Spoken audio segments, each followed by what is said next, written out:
Informasikan juga bahwa minggu depan itu ada penampilan dari mana, Kori? Betul.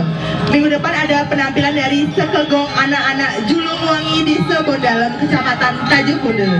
Dari Tajukule ya.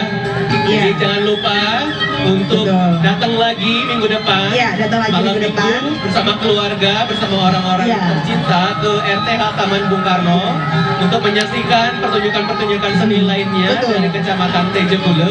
Dan jangan lupa untuk follow juga akun sosial dari Dinas Lingkungan Hidup Kabupaten Buleleng dan juga Dinas Kebudayaan. Di sana kami akan membagikan informasi terkait dengan update kegiatan pentas seni yang setiap minggunya kami laksanakan. Ya, dan juga bertepatan juga dengan Hari Raya Rahine Tumpak Kelurut ya di minggu depan. Iya, benar sekali. Ya, jadi tidak ada habis-habisnya juga untuk masyarakat Buleleng. Kita dari dinas juga memberikan suguhan-suguhan yang menarik kepada masyarakat Buleleng. Dan juga kita tidak lupa mengucapkan sekali lagi terima kasih yang sebesar-besarnya kepada kedua sanggar seni yang sudah mengisi pada malam hari ini, yaitu dari Sanggar Seni Wahyu Semara Santi dari Kecamatan Sukesade dan Sanggar Seni Bayu Teja Budaya dari Kecamatan Seriri.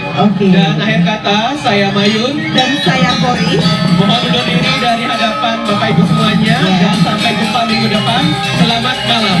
Om Santi Santi Santi Om.